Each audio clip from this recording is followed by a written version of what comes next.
well, maybe not so well in the end, but of course they have an immense advantage. I think it's a dangerous advantage and a temporary advantage. In the 12 men decide what to do, and they don't sit here like I am and questioning me on why I'm doing it. On this channel, we examine the hidden angles, the decisions, tensions, and unseen forces that shaped history. We'll pull back the curtain tonight on one of the most iconic military operations of the 20th century, yet highlight the parts rarely spoken aloud. The name of one man is often overshadowed by the landing beaches and screen caps of heroic moments. That man is George C. Marshall. He held one of the most powerful positions in the U.S. Army, influencing far-reaching strategy through the darkest hours of the war. Today we'll explore what he admitted deep down about the invasion of Normandy, what really motivated the Anglo-American assault, the political pressures behind it, the risks he foresaw, and how those truths challenge the standard narrative. This is not simply about the storming of beaches. It's about power, timing, strategy, and truth. George C. Marshall occupied a role that went far beyond administrative duties. He was the architect behind some of the most consequential strategic decisions of World War II. As Chief of Staff of the U.S. Army, he was instrumental in shaping the global Allied plan of Germany First, ensuring that American and British forces operated under unified command structures.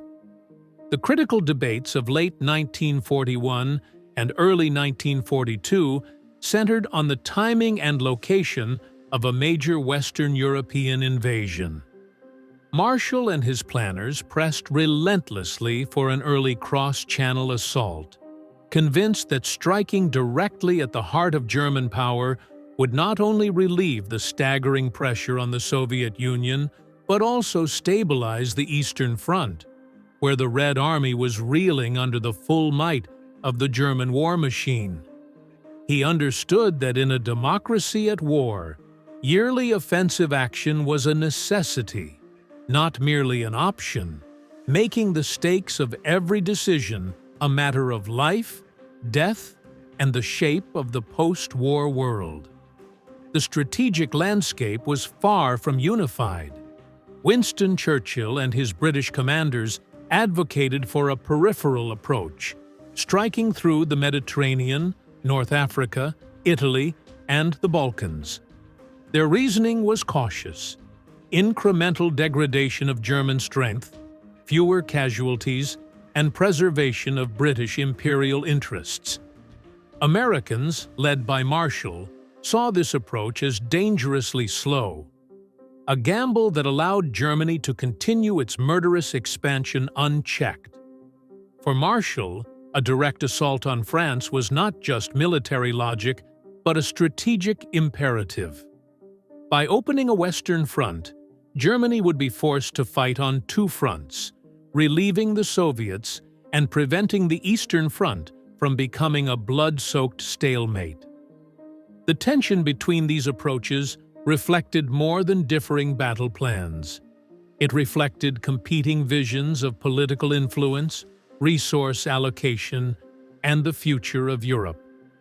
Delays in executing a Normandy-scale operation were not just operational frustrations. They carried the terrifying possibility that Germany could consolidate, prolong the war, and tilt post-war power irreversibly. Adding urgency to the debate were the relentless demands from the Soviet Union. Stalin's appeals for a second front were more than diplomatic pressure. They were a clear-eyed acknowledgement of the strategic reality. Every day that the Western Allies delayed meant German divisions could continue their slaughter in the East, prolonging Soviet suffering and giving the Red Army a stronger hand in shaping post-war Europe. For Marshall, these demands were a moral obligation intertwined with strategic necessity.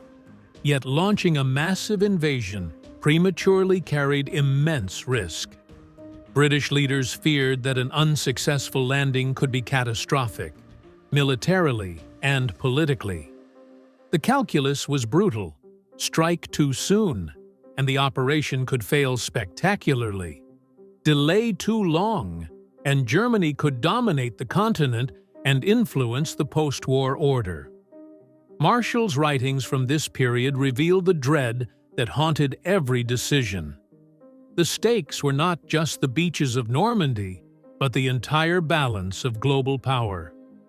When Operation Overlord finally launched on June 6, 1944, it was the culmination of years of painstaking planning, lobbying, and coordination.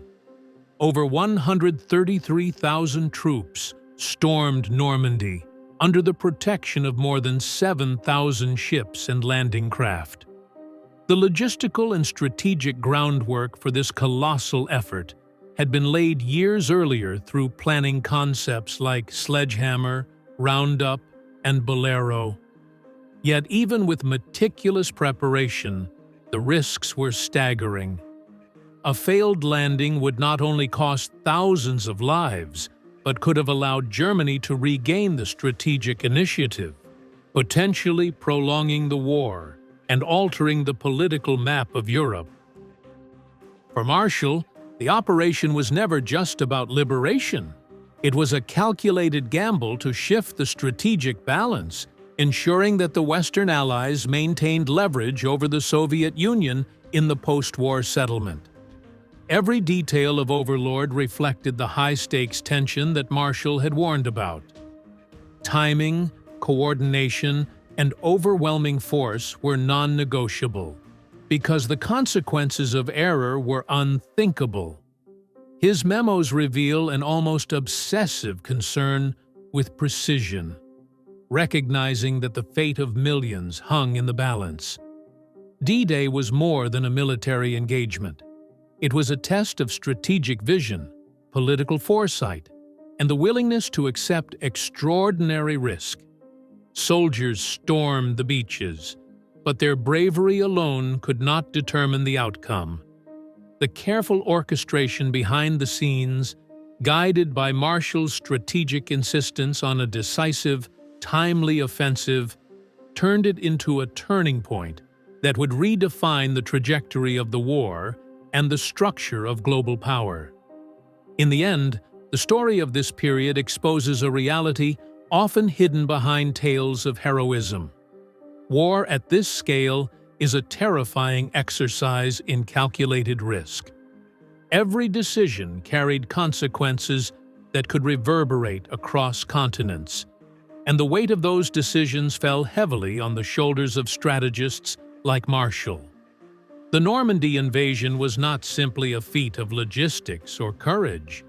It was the culmination of years of tense debate, moral calculation, and strategic foresight, a decision that balanced immediate human cost against the broader imperative of shaping the post-war world. The chilling truth is that the difference between success and catastrophe was measured not only in the bravery of troops on the beaches, but in the nerve and judgment of those who dared to orchestrate the largest amphibious assault in history, fully aware that failure would alter the course of civilization itself. Marshall's insistence on boldness, timing, and precision transformed the Allied strategy from a collection of cautious ideas into a decisive campaign. The debate between peripheral and direct approaches, the urgency imposed by Soviet demands, and the unimaginable scale of planning and execution all converged in the crucible of Overlord. It serves as a reminder that in war, the visible heroism of soldiers often masks the invisible, high-stakes gambles taken by strategists whose decisions decide the fate of nations. Every choice, every delay, every calculated risk was fraught with the possibility of catastrophe. Yet Marshall's vision and resolve ensured that the gamble paid off, forever altering the trajectory of the war and shaping the future of Europe. This careful orchestration with its blend of audacity and calculation, created a tension that is still felt in history. The sense that the entire world teetered on the edge of disaster, and that the bravery of men on the battlefield was inseparable from the strategy conceived in distant offices and war rooms. In examining these decisions, the viewer confronts the staggering weight of leadership in war, the terrifying immediacy of choices that could unleash unimaginable suffering, and the chilling reality that history itself was balanced on a knife's edge.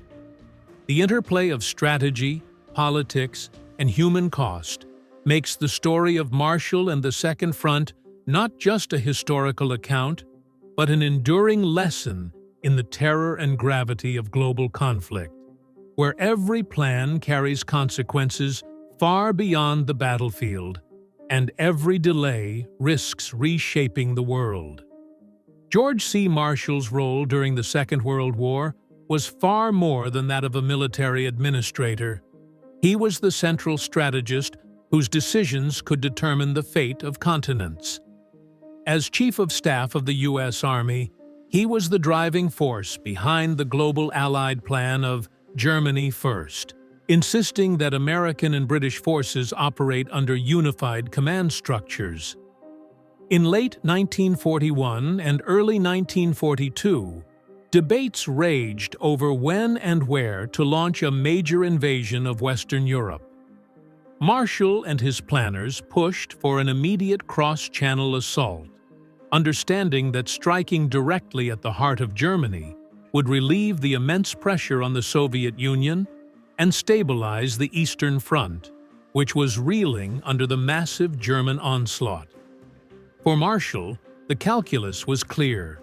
In a democracy at war, a successful offensive each year was not merely desirable, it was essential. Every delay or miscalculation could have cascading consequences, and the weight of that responsibility was terrifying. The strategic visions among the Allies, however, were far from unified. Winston Churchill and his British commanders advocated for a peripheral approach, advancing through North Africa, the Mediterranean, Italy, and the Balkans.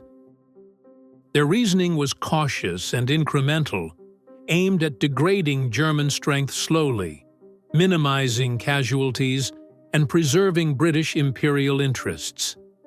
Marshall and many American planners saw this approach as dangerously slow and strategically unsound. A direct assault on France was necessary to force Germany into a two-front war, relieve the Soviets, and prevent the Eastern Front from becoming an endless bloodbath.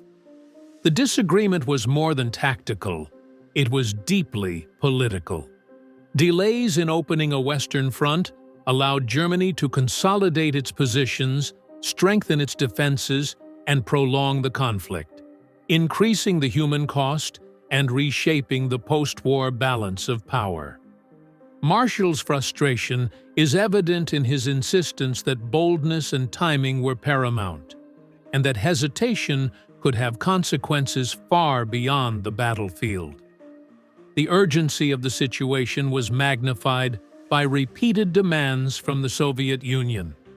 Stalin and his generals called relentlessly for a second front, urging the Western Allies to divert German divisions from the east. For Marshall, this was both a moral and strategic imperative. Every day without a Western offensive allowed Germany to continue devastating the Soviet Union, and the Red Army could emerge stronger, potentially controlling more of post-war Europe. Yet opening a Western front prematurely carried enormous risk. British leaders feared that an unsuccessful landing would be catastrophic, militarily and politically. The decision became a terrifying balancing act: move too early, and the invasion could fail; delay too long, and the Allies risked allowing Germany to dictate the terms of Europe's future. The stakes were immense, and Marshall's memos and writings reveal a deep awareness that these decisions would shape the course of the war and the structure of post-war power. When Operation Overlord was launched on June 6, 1944, the scale and stakes were unprecedented. Over 133,000 Allied troops landed in Normandy, supported by more than 7,000 ships and landing craft. Years of meticulous planning, coordination, and strategy had led to this moment. Concepts like sledgehammer, roundup, and bolero laid the groundwork, yet the risk of failure was terrifying. If Germany had counterattacked successfully, the consequences would have rippled far beyond the beaches, potentially allowing Germany to regain the initiative and threatening Allied leverage in shaping post-war Europe.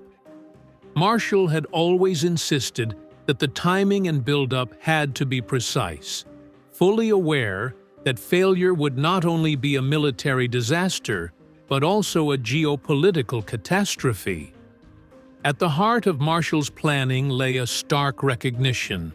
The invasion was not solely about defeating Hitler's armies. He admitted to colleagues that a major driver was to relieve pressure on the Soviet Union, while simultaneously shaping post-war Europe. The invasion was also about influence, about ensuring that the Allies, particularly the United States and Britain, would have the upper hand in reconstructing and governing the continent after Germany's defeat. He understood that the timing and cost were monumental risks. A failed invasion could allow Germany to redirect its forces to the east, strengthening the Red Army's position or forcing a negotiated settlement that favored the Axis. In his memos, he acknowledged that the celebrated narrative of D-Day as a purely heroic liberation was incomplete. Politics, influence, and power were deeply embedded in the operation, adding layers of consequence that extended far beyond the battlefield. The chilling truth is that the Normandy invasion was as much about post-war dominance as it was about military victory. Marshall's frank admissions underscore the terrifying stakes that lay beneath the celebrated heroism of the operation. The public narrative, however, has often simplified this reality. D-Day is frequently recounted with a focus on liberation, bravery, and victory, celebrating the courage of soldiers who stormed the beaches and reclaimed Europe from Nazi control. Yet this framing omits the tangled political context that shaped both the planning and execution of the invasion. Historians note that official portrayals often downplay the influence of the Eastern Front and the political considerations that drove the timing and scale of the Western offensive. A clean narrative of heroism resonates more easily with the public, while the messy interplay of power, empire, and influence is less celebrated. Marshall's role and his quiet acknowledgement of these stakes invites a deeper lens. D-Day was not only a military operation, but a calculated geopolitical gamble, where the lines between battlefield success and global strategy were inseparable. The consequences and legacies of the Normandy invasion are as complex as the planning behind it. The Western Front did accelerate Germany's defeat and facilitated the liberation of Western Europe, but the timing of the Second Front allowed Soviet forces to penetrate deep into Eastern Europe, consolidating their influence in the post-war period. The United States emerged with enhanced global leadership, and the groundwork laid by Marshall during the war directly influenced the reconstruction of Europe and initiatives like the Marshall Plan.